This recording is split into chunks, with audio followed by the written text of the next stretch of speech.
ప్రేక్షకులందరికీ నమస్కారం. ఈరోజు మన స్టూడియోలో ప్రముఖ ఆధ్యాత్మికవేత్త, ఆస్ట్రాలజర్ బ్రహ్మశ్రీ సుభాష్ శర్మ గారు మనతో ఉన్నారు. గురుగారితో మాట్లాడేద్దాం. నమస్కారం గురుగారు. శ్రీమాత్రే.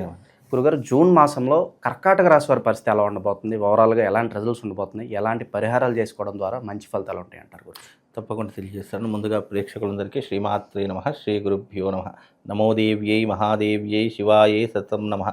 నమ ప్రకృత్యై భద్రాయై నిహతాం ప్రణతాస్మిత. కర్కాటక రాశిలో పుట్టినటువంటి జాతకులు మంచి యోగ పరులను చెప్పుకోవచ్చు. మంచి నైపుణ్యం కలిగినటువంటి వ్యక్తులు. వీళ్ళు జీవితంలో మహర్జాతకులని కూడా చెప్పుకోవచ్చు. మంచి విద్యా అర్హత కలిగినటువంటి వారు, మంచి ప్రయోజక కారణమైనటువంటి వాళ్ళు ఈ కర్కాటక రాశి వారు ఒకరని చెప్పుకోవచ్చు. ఎక్కువగా వీళ్ళు సాఫ్ట్వేర్ రంగంలో కానీ, గవర్నమెంట్ రంగంలో కానీ ఎక్కువగా ఉండేటటువంటి రాశులలో ఈ కర్కాటక రాశి వారు ఎక్కువగా ఉంటూ ఉంటారు. అలాగే వీళ్ళు జీవితంలో మంచి నైపుణ్యంతో పాటు మంచి తెలివితేటలు కలిగినటువంటి వ్యక్తులుగా అని కూడా చెప్పుకోవచ్చు. వీళ్ళకు రాబోయేటటువంటి రోజుల్లో కూడా మంచి భవిష్యత్తు ఏర్పడబోతుంది. వీళ్ళకు మంచి ఆదరణ, ఆప్యాయతలు కూడా కుటుంబం తరఫు నుంచి లభిస్తూ ఉంటాయి. వీళ్ళకు పెద్దలంటే గౌరవం ఏర్పడుతూ ఉంటుంది.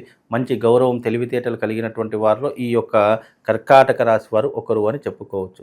వీళ్ళు ఎక్కువగా తల్లి చాటు బిడ్డలు అని చెప్పుకోవచ్చు. అంటే తల్లి యొక్క అంటే ఏ పన్నైనా ముందుగా తల్లికే తెలియజేసేటటువంటి లక్షణాలు కలిగినటువంటి వ్యక్తులు.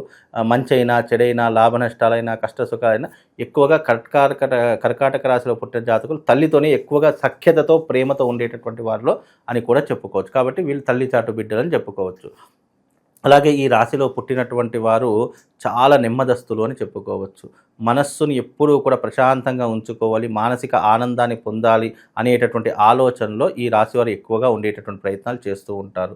అందులోనూ ఈ రాశిలో పుట్టినటువంటి వాళ్ళు గొప్ప గొప్ప తత్వవేత్తలు, శాస్త్రవేత్తలు అయ్యేటటువంటి లక్షణాలు కూడా ఎక్కువగా కనిపిస్తూ ఉన్నాయి. వీళ్ళకి ఏంటి అంటే ఎప్పుడు ఏదో ఒక రీసెర్చ్ చేయాలి, ఏదో ఒకటి కనిపెట్టాలి, ఏదో ఒక దారిలో వెళ్ళాలి, మనకంటూ ఒక గొప్ప నైపుణ్యం కావాలి, మనం 10 మందిలో ఒకరు కాకుండా మనము ప్రత్యేకంగా కనిపించాలి అనేటటువంటి ఆశాధోరణులు కలిగినటువంటి వారిలో ఈ కర్కాటక రాశి వారు ఒకరు అని చెప్పుకోవచ్చు. తద్వారా కర్కాటక రాశి వారికి మంచి సత్ఫలితాలు ఉన్నాయని చెప్పుకోవచ్చు. ఈ మాసంలో కనుక చూసుకున్నట్టయితే కర్కాటక రాశి వారికి 12వ స్థానంలో గురు సంచారం కాబట్టి కొద్దిగా లాభదాయకమైనటువంటి స్థానం కాకుండా కొంచెం నెగిటివ్స్ ఎక్కువగా ఉంటూ ఉంటాయి. ఎందుకంటే ఖర్చులు అధికంగా అవుతూ ఉంటాయి. డబ్బు ఎంత సంపాదించినా కూడా నిలవకపోవడం ఎక్కువగా జరుగుతూ ఉంటుంది. ఎంత ప్రయత్నం చేసినా ఉద్యోగ అవకాశాలు దొరకకపోవడము, లేదా వృత్తి వ్యాపారాదులలో ఇబ్బందులు రావడము, ఇలాంటివి ఎక్కువగా కర్కాటక రాశి వారి యొక్క జాతకంలో ఈ మాసంలో ప్రారంభమవుతూ ఉంటాయి. కనుక ఈ మాసం కొద్దిగా జాగ్రత్తగా ఉండే ప్రయత్నం చేసుకుంటే అన్ని రకాలుగా బాగుండేటటువంటి అవకాశం ఉంటుందండి. కాబట్టి కర్కాటక రాశి వారు ఈ ఒక్క మాసం జాగ్రత్తగా ఉండండి. అలాగే కర్కాటక రాశిలో పుట్టిన జాతకులు ఎక్కువగా ప్రేమ వివాహాలు చేసుకునేటటువంటి అవకాశాలే ఎక్కువగా ఉంటాయి. ఎందుకంటే కర్కాటక రాశి వారిలో ఏంటి అంటే వ్యామోహం తొందరగా పెరిగిపోతుంది. వాళ్ళ పుట్టుకతోనే వాళ్ళకు వ్యామోహం అనేటటువంటి ఒక విధానం ఏర్పడుతూ ఉంటుంది. అంటే డబ్బు చూసినా ఎక్కువగా వ్యామోహపడుతూ ఉంటారు. అమ్మాయిలను చూసినా ఎక్కువగా వ్యామోహం పడుతూ ఉంటారు. అంటే వాళ్ళకి ఏదైనా నచ్చింది అనుకుంటే దాని మీద ఇష్టం విపరీతంగా పెంచుకుంటారు. దాన్ని వ్యామోహం అంటారు. ఆ కోరికతో వీళ్ళు ఎక్కువగా జీవించేటటువంటి అవకాశాలు ఉన్నాయి. కాబట్టి కొన్ని విషయాల్లో చాలా జాగ్రత్తగా ఉండే ప్రయత్నం చేసుకుంటే కర్కాటక రాశి వారికి అన్ని రకాలుగా బాగుంటుంది. ఈ మాసంలో మాత్రం కొద్దిగా గడ్డు కాలంగా ఉంటూ ఉంటుంది. ఈ మాసం కాస్త జాగ్రత్తగా ఉండే ప్రయత్నం చేస్తే అన్ని రకాలుగా బాగుంటుందండి. సో ఈ కాలంలో గురుగారు ఎటువంటి కొత్త వ్యాపారాల జోలికి వెళ్ళకపోవడం మంచిదంటారు? 100%. ఏ వ్యాపారం జోలికి ఇప్పుడున్నటువంటి పరిస్థితుల్లో వెళ్ళకూడదు. ఆఫ్టర్ నెక్స్ట్ మంత్, ఈ మాసం అనేటటువంటి వీళ్ళకి అంత యోగ్యమైనటువంటి మాసం కాదు. కాబట్టి లావాదేవీల విషయంలో కానీ, పెట్టుబడుల విషయంలో కానీ, వృత్తి వ్యాపారాదుల విషయంలో కొత్త బిజినెస్ పెడదాము అని అనుకునే వాళ్ళు కాస్త డ్రాప్ అయిపోండి. మళ్ళీ తర్వాతి కాలంలో మళ్ళీ వచ్చేటటువంటి రోజుల్లో మంచి రోజు చూసుకొని పెట్టుకోవడం చాలా మంచిది. ఈ జూన్ మాసం అయితే వీళ్ళకు కలిసి వచ్చేటటువంటి మాసంగా కనిపించట్లేదు. కాబట్టి ఈ మాసంలో కాస్త జాగ్రత్తగా ఉండే ప్రయత్నం చేయండి. ఎందుకంటే పెద్దవాళ్ళ సపోర్ట్ కూడా లభించదు, పెద్దవాళ్ళ యొక్క ఆదరణ లభించదు. ఒకవేళ ఏదైనా పెడదామనుకున్న ఆటంకాలే ఎదురవుతాయి తప్ప అంత సత్ఫలితాలు అనేటటువంటి కనిపించట్లేదు. కాబట్టి ఈ మాసం కొంచెం జాగ్రత్తగా ఉండండి, న్యూట్రల్గా ఉండండి. మీరు రెగ్యులర్ ఏదైతే మీరు బిజినెస్ చేస్తున్నారో లేదా ఏదైతే వృత్తి వ్యాపారం చేస్తున్నారో దాన్ని ముందుకు తీసుకుని వెళ్ళే ప్రయత్నం చేసి తర్వాత మళ్ళీ జూన్ అయిపోయిన తర్వాత మళ్ళీ ఆ మాసంలో ప్లానటరీ పొజిషన్ ప్రకారం ఎలా ఉంటుందో దాని ప్రకారంగా తెలియజేయచ్చు. శుభకార్యాలు జరగడానికి ఏదైనా ఆస్కారం కనిపిస్తుందా గురుగారు ఏదన్నా? ప్రస్తుత కాలంలో అయితే శుభకార్యాలు చేయడానికి ఎలాంటి ఆస్కారం కనిపించట్లేదు. ఈ మాసంలో అయితే మరి ముఖ్యంగా ఎలాంటి శుభకార్యాలు అయితే చేయలేదు. ఎందుకంటే ఫైనాన్షియల్ ఇబ్బందుల కారణం చేత ఇంకా కొంచెం పొడిగించే అవకాశాలు, పోస్ట్పోన్ అయ్యేటటువంటి అవకాశాలు ఉన్నాయి తప్ప శుభకార్యాలు చేసేటటువంటి అవకాశాలు కనిపించట్లేదు. ఆర్థిక పరంగా కాస్త ఇబ్బందులు ఎదుర్కొంటారు కాబట్టి కాస్త జాగ్రత్తగా ఉండండి. విదేశాలకు వెళ్ళేవారు కూడా ఈ మాసంలో కొద్దిగా డ్రాప్ అవుట్ అవ్వండి. మళ్ళీ నెక్స్ట్ మాసంలో వెళ్ళేటటువంటి ప్రయత్నం చేయండి. అలాగే ముఖ్యంగా డబ్బు విషయంలో చాలా జాగ్రత్తగా ఉండే ప్రయత్నం చేయండి.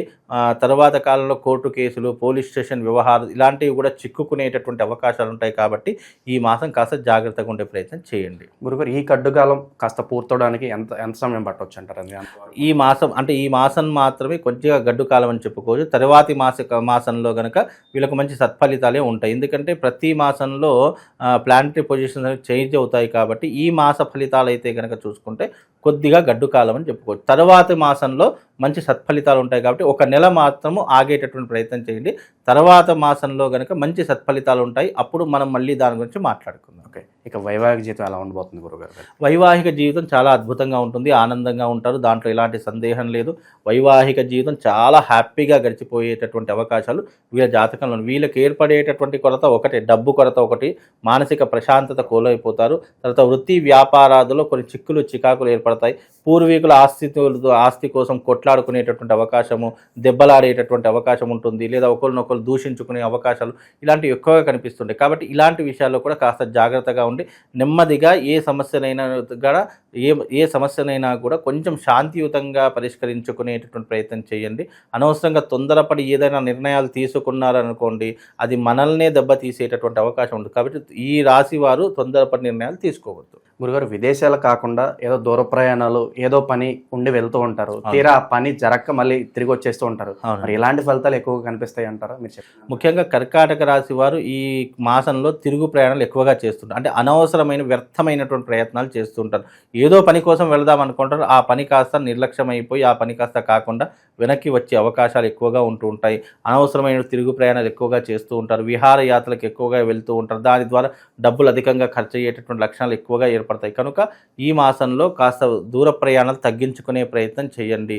ఇంటి మీద ఎక్కువగా శ్రద్ధ చూపించేటటువంటి ప్రయత్నం చేయండి. భవిష్యత్ తరాల కోసం కొద్దిగా డబ్బుని వెనకేసుకునే ప్రయత్నం చేస్తే వీళ్ళకు కాస్త శుభం లాభం కలిగేటటువంటి అవకాశం ఉంటుంది. వీళ్ళకి ఏంటి అంటే కొన్ని చెడు వ్యసనాలు ఉంటాయి. ఆ చెడు వ్యసనాలు ఏవైతే ఉన్నాయో అవి కొద్దిగా దూరం పెట్టేటటువంటి ప్రయత్నం తప్పకుండా చేయాలి. అలా చేస్తేనే వీళ్ళ భవిష్యత్ అనేటటువంటిది బాగుంటుందండి. ఇక చివరిగా గురుగారు ఆరోగ్యపరంగా ఏదైనా జాగ్రత్తలు తీసుకోవాల్సిన అవసరం? ఆరోగ్యపరంగా అయితే ఏమీ అవసరం లేదండి. వీళ్ళు మంచి ఆరోగ్యవంతులుగా చెప్పవచ్చు. వయసు మీద పడినటువంటి వాళ్ళు, కొన్ని జబ్బులు ఉన్నటువంటి వాళ్ళకు ఒక ట్రీట్మెంట్ తీసుకుంటే సరిపోతుంది. ఇప్పుడున్నటువంటి ప్రస్తుత కాలంలో ఆరోగ్య సమస్యలు అయితే ఏమీ కనిపించట్లేదు. తర్వాతి మాసంలో మాత్రం ఆరోగ్య సమస్యలు అంటే ఏర్పడుతూ ఉంటాయి. కాబట్టి ఈ మాసంలో కాస్త జాగ్రత్తగా ఉండే ప్రయత్నం చేస్తే అన్ని రకాలుగా బాగుంటుందండి. గురుగారు కొన్ని చెడు ఫలితాలు అయితే ఉన్నాయి. అయితే మనకి జ్యేష్ఠ మాసం ప్రారంభం అయిపోయింది. ఈ మాసంలో వీళ్ళకున్న ఇబ్బందులు పోవడానికి ఎలాంటి పరిహారాలు చేసుకోవాలి? ముఖ్యంగా జ్యేష్ఠ మాసంలో వీళ్ళు చేసుకోవాల్సినటువంటి పరిహారాలు ఏదైనా ఉన్నాయంటే మంగళ చండీ తంత్రం చేసుకోవచ్చు. లేదా వీళ్ళు చేసుకోవాలంటే ఆరోగ్య పాశుపతం అని చెప్పి శివునికి సంబంధించినటువంటి రెమెడీస్ ఉంటాయి. ఆ రెమెడీస్ కనుక చేసుకుంటే ఆరోగ్య విషయంలో కానీ ఆర్థిక విషయంలో కానీ కాస్త దృఢంగా ఉండేటటువంటి అవకాశాలు ఏర్పడతాయి. ఏదైనా నెగిటివ్ ఇంపాక్ట్ ఉన్నా కూడా అవి తొందరగా వెళ్ళిపోయి పాజిటివ్లోకి అడుగుపెట్టేటటువంటి అవకాశం ఉంటుంది. పాజిటివ్ ఎనర్జీని గెయిన్ చేసుకునే అవకాశం ఉంటుంది. కాబట్టి ఈ రెండు విధానాలు చేసుకోండి. వాళ్ళకు జీవితంలో మంచి సద్యోగం కలిగేటటువంటి అవకాశం ఉంటుంది. అలాగే మంచి భవిష్యత్తులో మంచి ప్రణాళిక వేసుకునేటటువంటి ఆలోచనలు కూడా వాళ్ళకి కలుగుతాయండి. జూన్ మాసంలో ఓవరాల్గా ఈ రాశి వాళ్ళందరికీ ఏ విధంగా ఉండబోతుందో చాలా బాగా వివరించారు సార్. ధన్యవాదాలు.